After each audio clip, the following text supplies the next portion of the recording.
اعوذ باللہ من الشیطان اللعین الرجیم بسم اللہ الرحمن الرحیم الحمد للہ رب العالمین الصلاة والسلام علی اشرف الانبیاء والمرسلین وعلی آلہ الطیبین الطاہرین المعصومین الذین اذہب اللہ عنہم الرجس وطہرہم تطہیرا اما بعد قال اللہ تبارک و تعالی فی القرآن الکریم ولا تہنوا ولا تحزنوا وانتم الاعلون ان کنتم مؤمنین۔ خداوند متعال قرآن مجید میں ارشاد فرما رہا ہے، اور سست نہ رہو، غمگین بھی مت ہو، اور تم برتر ہو اگر صاحب ایمان ہو۔ ہماری آج کی آپ کے ساتھ گفتگو کا عنوان ہے شیعہ اہل بیت ذکر الہی کی بدولت اطمینان قلب میں مبتلا رہتے ہیں، ان کے دل مطمئن ہوتے ہیں۔ ہماری آپ کے ساتھ گفتگو سلسلہ وار اس عنوان پر چل رہی ہے کہ حضرات اہل بیت علیہم الصلاۃ والسلام کے شیعہ کو کیسا ہونا چاہیے، شیعہ اہل بیت میں کون سی علامات کا ہونا ضروری ہے جن کی طرف ائمہ اہل بیت نے اشارہ فرمایا ہے۔ ہم اپنی گفتگو میں مختلف موضوعات کو ذکر کر چکے ہیں۔ آج ذکر الہی کی بدولت اطمینان قلب کی کیفیت پر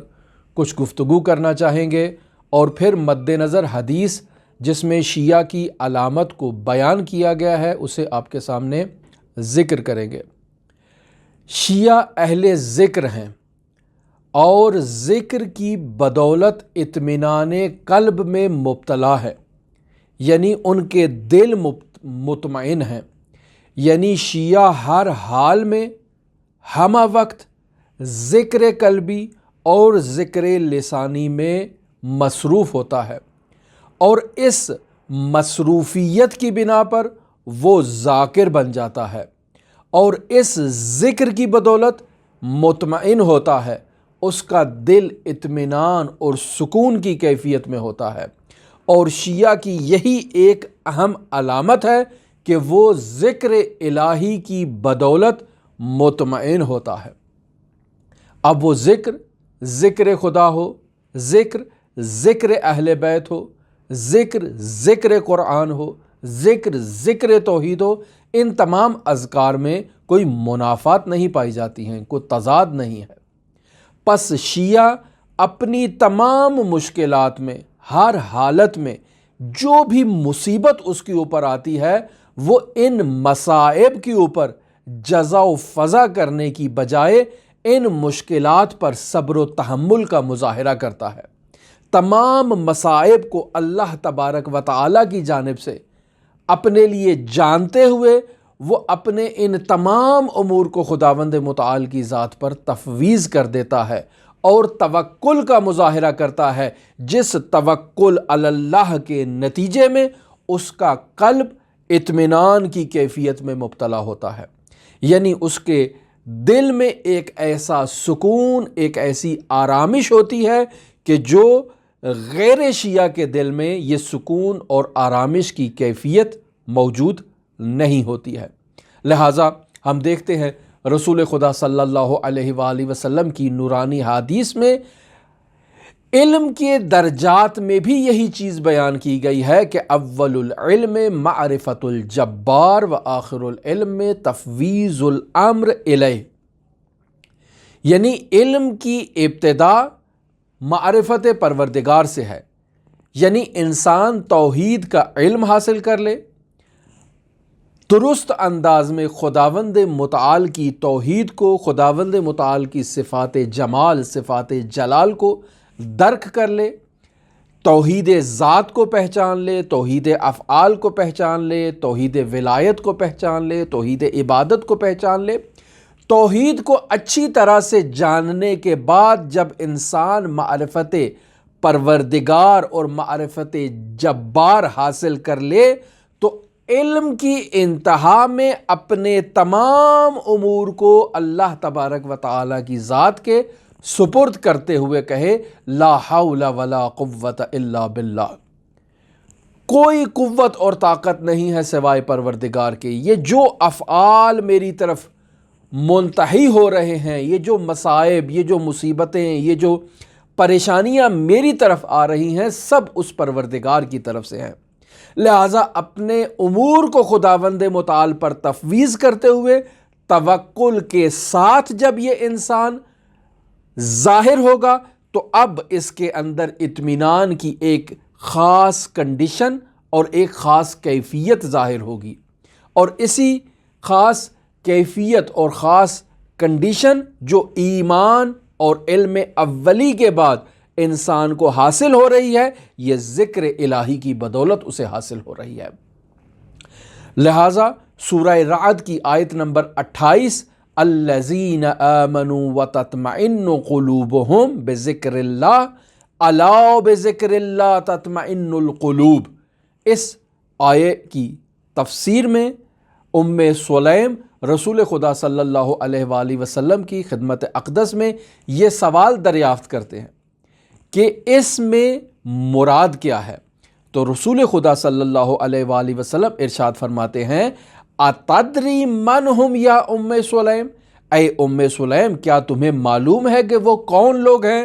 کہ جو اطمینان قلب یعنی ذکر الہی کے ساتھ اطمینان قلب میں مبتلا ہوتے ہیں، وہ کون لوگ ہیں؟ تو یہاں ام سلیم یقینی بات ہے کہ اس مطلب سے واقف نہیں ہیں۔ قل تو من ہم یا رسول اللہ، ام سلیم کہتے ہیں کہ میں نے رسول خدا صلی اللہ علیہ وآلہ وسلم کی بارگاہ اقدس میں سوال کیا کہ یا رسول اللہ وہ کون ہیں؟ تو ارشاد فرمایا کہ قال نحن اہل بیت و شیعتنا،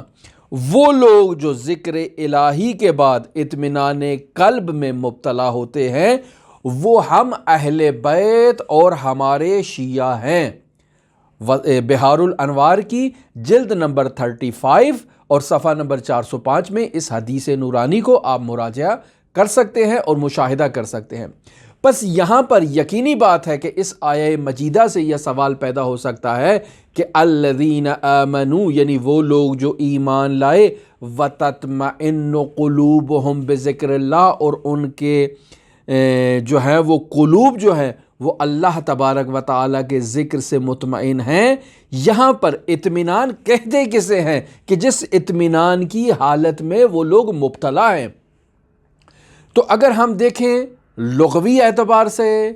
تو اضطراب کے بعد اس اضطراب کی کیفیت کے برطرف ہونے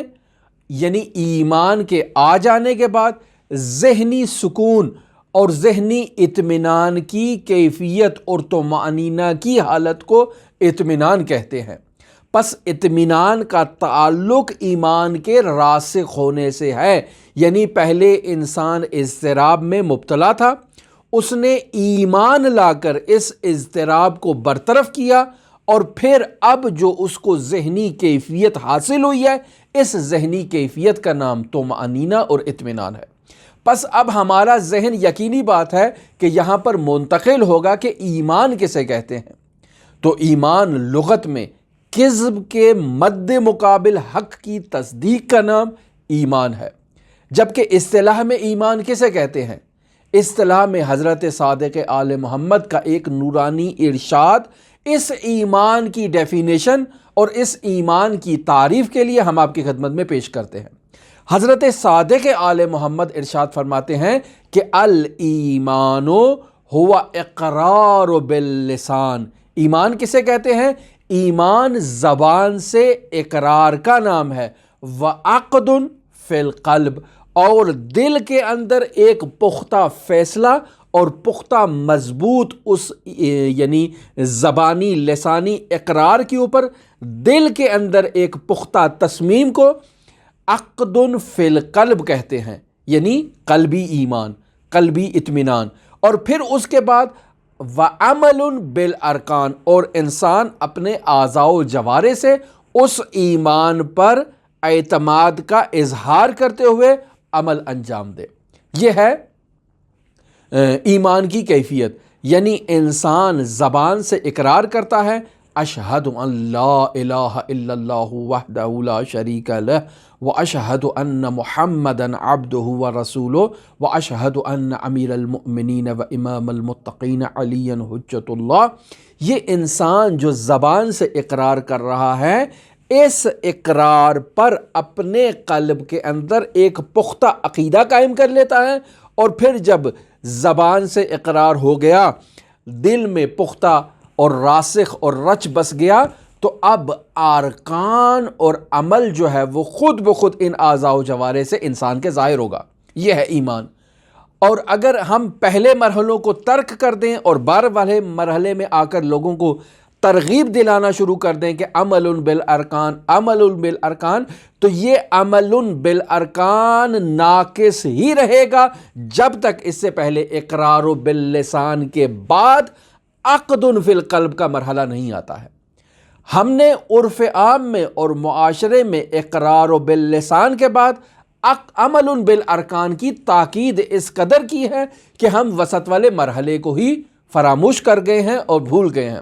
لہذا یہاں یہ سوال پیدا ہو سکتا ہے کہ ایمان قلبی اور اطمینان قلبی کس کنڈیشن کو کہتے ہیں. لہذا ہم دیکھتے ہیں کہ بسا اوقات انسان کی عقل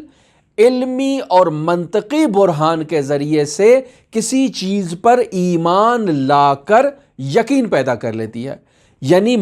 ہماری عقل نے علمی دلیل بھی قائم کر لی، منطقی اور برہانی دلیل قائم کر لی. اب علمی اور برہانی دلیل کے قیام کے بعد ہمیں ایک چیز پر ایمان ہو گیا، اور اسی ایمان پر ہم نے اپنے قلب میں پختہ اور راسخ اس کو جگہ دے دی اور اس کو نافذ کر دیا. اب اس کے بعد اسے ذہنی طور پر سکون حاصل نہیں ہے. یعنی زبان سے کہہ دیا، دل میں بھی اس کو راسخ کر لیا، یقین کر لیا، لیکن ذہنی اعتبار سے انسان سکون میں مبتلا نہیں ہے. اور یہ سکون اس کو کب حاصل ہوگا؟ جب انسان قلبی اطمینان کے بعد سکون اسے حاصل ہوگا. یعنی انسان کا قلب اس عقد یعنی اقرار و باللسان کے بعد عقد فی القلب کے اندر انسان اطمینان قلبی کی کیفیت میں مبتلا ہو، تب اسے سکون حاصل ہوگا.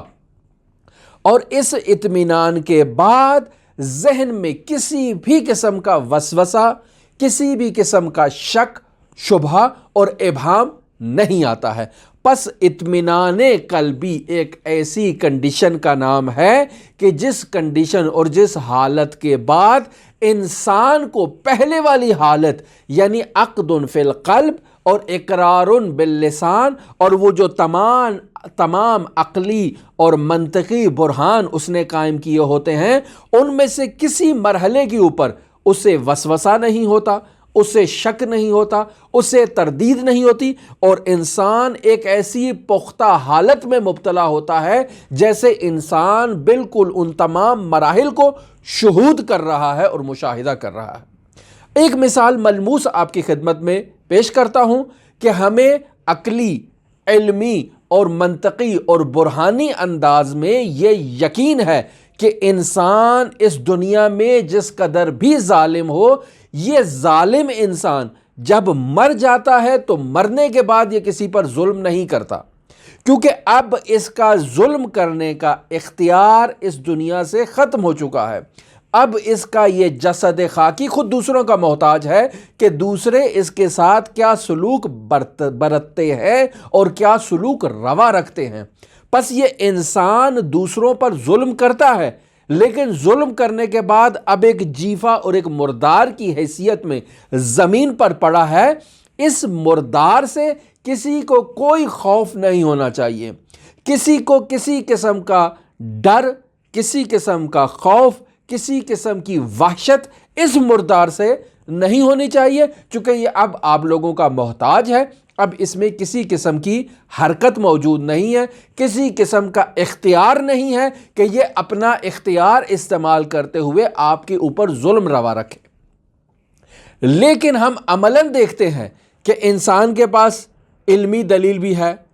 برہان بھی ہے، منطقی برہان بھی قائم کیے ہیں، ڈاکٹر نے سرٹیفکیٹ بھی دے دیا ہے کہ یہ شخص مر چکا ہے، لیکن اب اس کی ڈیڈ باڈی کو جب ایک کمرے میں رکھا جاتا ہے اور کہا جاتا ہے کسی کو کہ تم اس کے پاس بیٹھو کچھ دیر کے لیے، تم اسے غسل دو، تم اسے کفن دو، تم اس کے لیے دعا کرو، تم اس کے بیت کو ہاتھ لگاؤ یا ایک رات اس کے پاس گزار دو،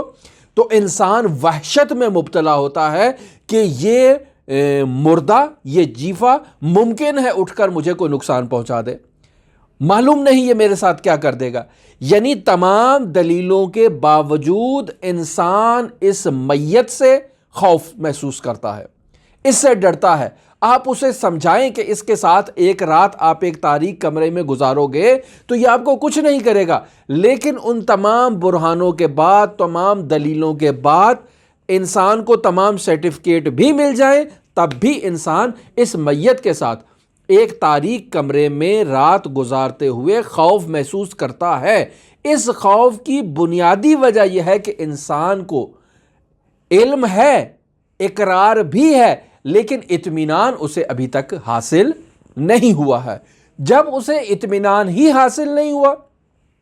وہ سکون کی کنڈیشن میں اور سکون کی کیفیت میں مبتلا نہیں ہوگا۔ مد مقابل ہم کچھ ایسے افراد کو دیکھتے ہیں جن کا سروکار ہی مردوں سے ہے، جنہوں نے سارا دن مردوں کو اس مردہ خانے سے باہر نکالنا ہے، اندر ڈالنا ہے، جنہوں نے اس مردہ کو اس سٹریچر پہ رکھنا ہے اور ایک جگہ سے دوسری جگہ منتقل کرنا ہے، جنہوں نے اس میت کو ایمبولنس میں ڈالنا ہے، جنہوں نے ایمبولنس سے اتارنا ہے، جنہوں نے غسال خانے میں لے کر جانا ہے، جنہوں نے غسل دینا ہے، جنہوں نے غسل دینے کے بعد اسے قبر میں اتارنا ہے، یہ وہ تمام افراد ہیں جن کا کام ہی مردوں کے ساتھ ہے۔ لہٰذا انہیں اس قدر اطمینان ہوتا ہے اس مردے سے کہ یہ مردہ اپنی زندگی میں جتنا بھی ظالم ہی کیوں نہ ہو، اب یہ میرے رحم و کرم پر ہے اور اس کے یہ تمام اعمال اور یہ تمام امور میں نے انجام دینے ہیں۔ لہٰذا اس کے دل میں کسی قسم کا خوف نہیں ہوتا۔ نہ صرف یہ کہ خوف نہیں ہوتا، بلکہ اس کا دل شکی ہو جاتا ہے، اس کا دل سخت ہو جاتا ہے، اور اسے مردوں کے نسبت کسی قسم کے ترحم کی آپ اس سے توقع نہیں رکھ سکتے۔ پس یہ انسان کہ جسے اس حد تک شہودی مرحلے سے گزرنے کے بعد، یہ تمام امور اپنی آنکھوں سے دیکھنے کے بعد، ان پر عمل کرنے کے بعد، اب یہ انسان جو ہے یہ اطمینان قلب میں مبتلا ہے اور اسے کسی قسم کا خوف نہیں ہے، برعکس اس شخص کے کہ جو خوف محسوس کرتا ہے۔ پس ہم یہاں پر دیکھتے ہیں کہ بعض لوگ اسی شہود کو مد نظر رکھتے ہوئے کہتے ہیں کہ انسان جب کسی چیز کو مشاہدہ کر لیتا ہے تو اس کے اطمینان میں اضافہ ہوتا ہے۔ یعنی میں نے اقرار باللسان بھی کر لیا، عقد فی القلب بھی میرے پاس ہے، لیکن اگر اس میں شہود کا اضافہ کر دیا جائے، میں مشاہدہ کر لوں، یعنی میت کے ان تمام امور میں میں میت کے ساتھ اگر رہوں، تو اب میرا وہ خوف جو ہے وہ برطرف ہو جائے گا اور مجھے یہ اطمینان حاصل ہو جائے گا کہ یہ ڈیڈ باڈی مجھے کسی قسم کا نقصان نہیں پہنچا سکتی۔ اور جب انسان کو اطمینان ہو جائے گا تو تمام امور اس سے متعلق جو ہے وہ انجام بھی دے گا اور ایک رات بھی تاریک کمرے میں اس کے ساتھ گزارنے کے لیے تیار ہو جائے گا۔ لہٰذا حضرت ابراہیم علی نبینا علیہ آلاف و تحیت و ثنا ایمان کے حامل تھے، اور ایمان بھی آپ کا ایمان کامل تھا، ایمان خالص تھا، لیکن اس کے باوجود حضرت ابراہیم علی نبینا مردوں کو زندہ کیے جانے کے بارے میں اطمینان وسیع حاصل کرنا چاہتے تھے۔ یعنی ان کو پہلے بھی اطمینان تھا، پہلے بھی ان کو یہ یقین تھا کہ یہ مردے ہیں اور زندہ ہوں گے، کیوں؟ چونکہ اس کو صادق القول ملا ہے، انہیں خداوند متعال کی طرف سے یہ تسلی ملی ہے کہ یہ دوبارہ زندہ ہوں گے۔ ان کے دل میں کسی قسم کا شک و شبہ موجود نہیں ہے، لیکن وہ اس مرحلہ شہود سے گزر کے اطمینان قلبی کی درخواست کر رہے ہیں۔ لہٰذا ہم دیکھتے ہیں کہ ارشاد ہوتا ہے وَإِذْ قَالَ إِبْرَاهِيمُ رَبِّ أَرِنِي كَيْفَ تُحْيِي الْمَوْتَى، یعنی حضرت ابراہیم درخواست کر رہے ہیں، اے میرے پروردگار مجھے دکھا دے کہ تو کیسے ان موتا کو دوبارہ زندہ کرے گا اور احیا کرے گا۔ ارشاد ہوتا ہے قال اولم تؤمن، کیا آپ ایمان نہیں لائے ہیں؟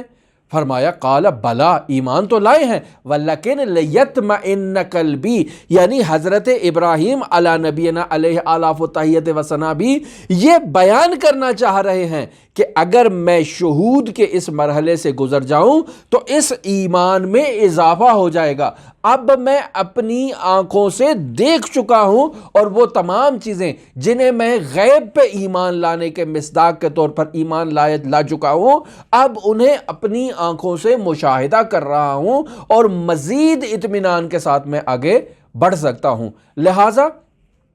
حضرت ابراہیم علیہ آلاف و تحیت و ثنا کو اطمینان حاصل تھا، لیکن بعض شکاک افراد نے حضرت ابراہیم کی طرف بھی شک کی نسبت دی، اور یہ گمان کیا کہ حضرت ابراہیم خدائی نخواستہ شک و تردید میں مبتلا تھے، جبکہ ہرگز ایسا نہیں ہے، اور یہ تفکر باطل ہے۔ مثلا ایک شخص نے حضرت امام موسیٰ کاظم علیہ آلاف و تحیت و ثنا کی خدمت اقدس میں خط لکھا اور کہا کہ میں شک میں مبتلا ہوں۔ حضرت ابراہیم علی نبینا علیہ آلاف و تحیت و ثنا نے بھی اللہ تبارک و تعالی سے یہ کہا تھا کہ مردوں کو زندہ کرنے کی کیفیت کو میرے سامنے ظاہر کر دے تاکہ میں اس شک سے باہر نکل آؤں۔ تو اے مولا امام موسیٰ کاظم علیہ آلاف و تحیت و ثنا، میری بھی یہ خواہش ہے کہ آپ بھی میرے سامنے کوئی ایسا معجزہ، کوئی ایسی کرامت کو ظاہر کریں تاکہ میرے اندر جو شک پایا جا رہا ہے یہ شک برطرف ہو جائے۔ پس سائل حضرت ابراہیم کو شک کی نگاہ سے دیکھ رہا ہے۔ سائل کے دل میں یہ سوال ہے کہ ابراہیم کو شک تھا، ابراہیم تردید میں مبتلا تھے، میں بھی اس شک اور تردید میں مبتلا ہوں، لہٰذا مجھے بھی ابراہیم علی نبینا کی طرح جو ہے وہ ایک ایسے معجزے کی ضرورت ہے جو میرے اس شک کو برطرف کرے، تردید کو برطرف کرے اور مجھے اطمینان کی کیفیت میں مبتلا کرے۔ امام موسیٰ کاظم علیہ آلاف و تحیت و ثنا اس شخص کے جواب میں تحریر کرتے ہیں کہ بے شک حضرت ابراہیم علی نبینا علیہ آلاف و تحیت و ثنا مؤمن تھے، اور انہوں نے اپنے ایمان میں اضافے کا مطالبہ کیا تھا، لیکن تم جیسے شکاک اور کثیر الشک انسان نہیں تھے حضرت ابراہیم، لہٰذا تم جو شکاک ہو تمہیں اس میں کوئی خیر نہیں ملے گا، کسی قسم کا تمہارے لیے خیر نہیں ہے۔ ایک دوسرا شخص حضرت علی ابن موسیٰ رضا علیہ آلاف و تحیت و ثنا کے نورانی محضر میں آ کر عین اسی طرح سے مشابہ سوال کرتا ہے، اور اس کا سوال بھی اسی مضمون پر دلالت کرتا ہے کہ حضرت ابراہیم شک کی کنڈیشن میں تھے۔ حضرت امام رضا علیہ آلاف و تحیت و ثنا اسے جواب میں کہتے ہیں کہ ہرگز ایسا نہیں ہے کہ حضرت ابراہیم شک میں تھے، بلکہ حضرت ابراہیم کو یقین تھا، جس یقین میں اضافے کی درخواست کر رہے تھے۔ یعنی حضرت ابراہیم یقین پر تھے، یقین میں اضافہ یعنی اس کے مرتبے میں اعلیٰ مرتبے کی طرف جانے کے لیے وہ درخواست کر رہے تھے۔ پس انسان کو اصول دین کے اوپر اعتقاد ہونا چاہیے، ایمان ہونا چاہیے، اور اعتقاد اور ایمان کے بعد انسان کو یقین بھی ہونا چاہیے، اور اس ایمان اور یقین کو حاصل کرنے کے لیے انسان کو منطقی برہان قائم کرنے کی ضرورت ہے۔ انسان اس پہ برہان قائم کرے، توحید کے اوپر برہان ہونا چاہیے، نبوت کے اوپر برہان قائم کرنا چاہیے۔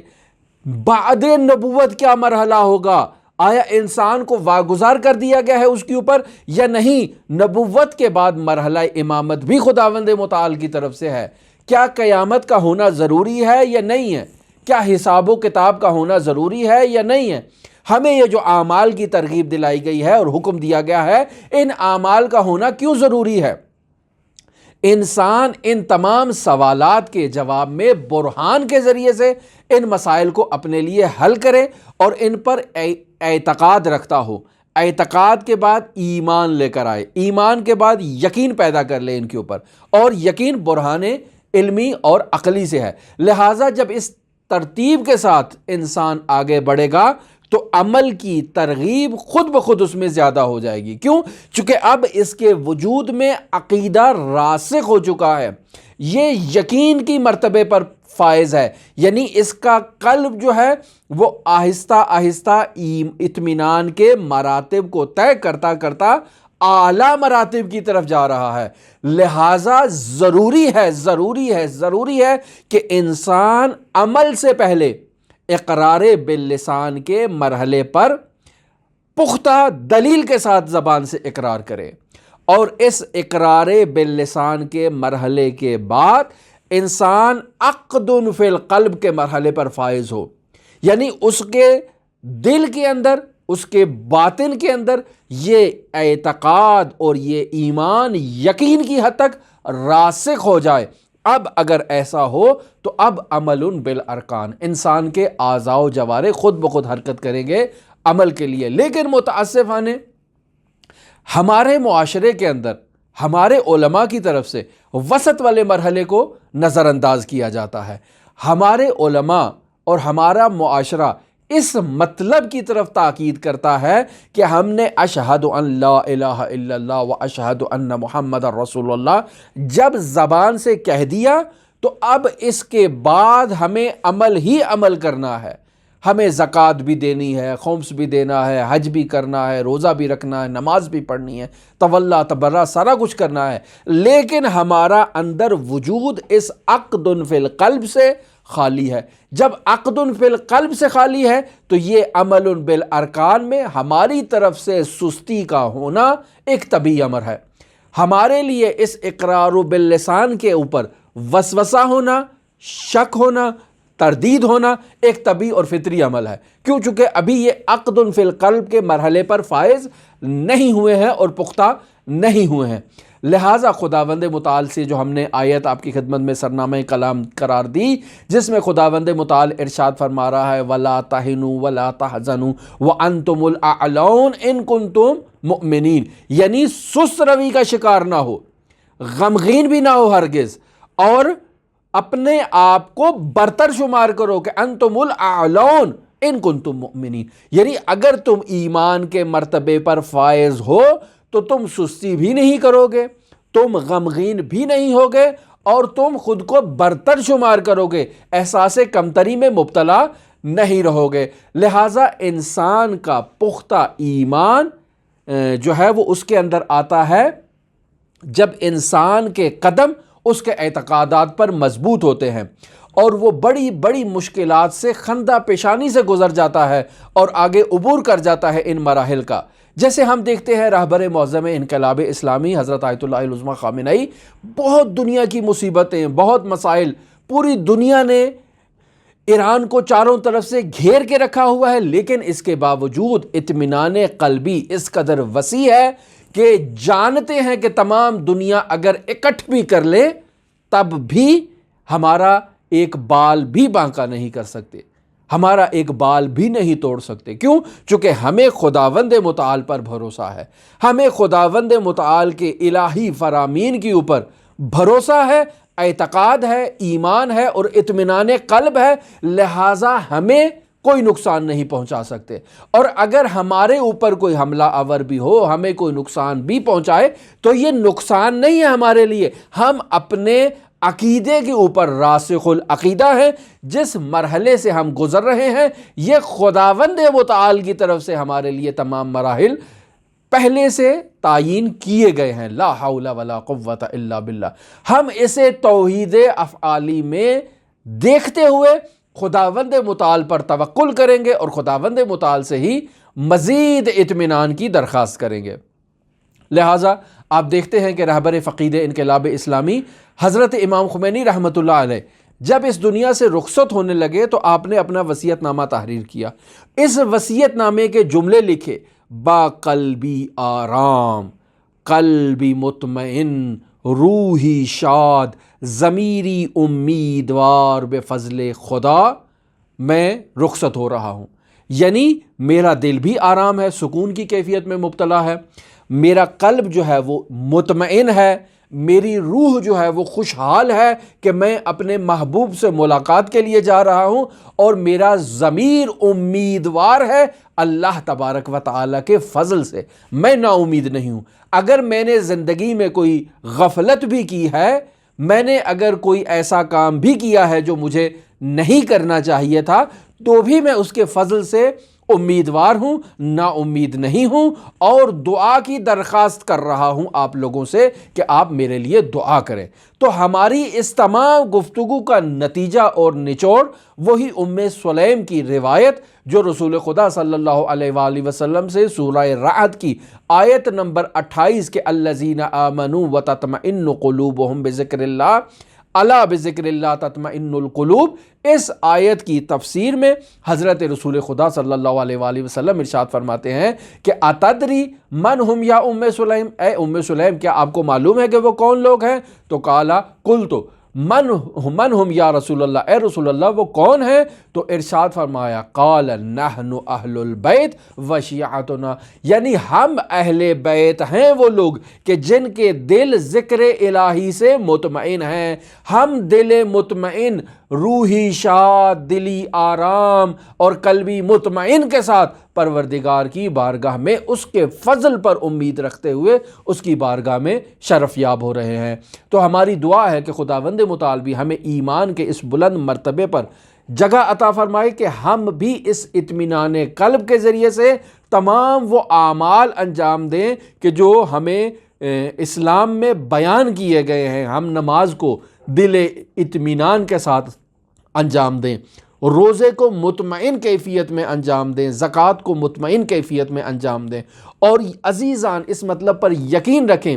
کہ اقرار باللسان کے بعد جب عقد فی القلب کا مرحلہ راسخ ہو جائے تو عمل بالارکان خود بخود اس کے پیچھے آئے گا۔ لہٰذا عمل کی تاکید سے زیادہ عقد فی القلب کی تاکید ضروری ہے، یعنی انسان اقرار باللسان کے بعد عقد فی القلب کے اوپر معاشرے کے اندر جس قدر زیادہ کام کرے گا، عمل بالارکان خود بخود معاشرے کے اندر درست ہوتا جائے گا۔ اور ہماری بھی یہی دعا ہے کہ خداوند متعال ہمیں قولاً لساناً فعلاً ان امور کو مزید بہتر انداز میں تبیین کرنے کی توفیق عطا فرمائے۔ اللہم صلی علی محمد و آل محمد وعجل فرج قائم آل محمد۔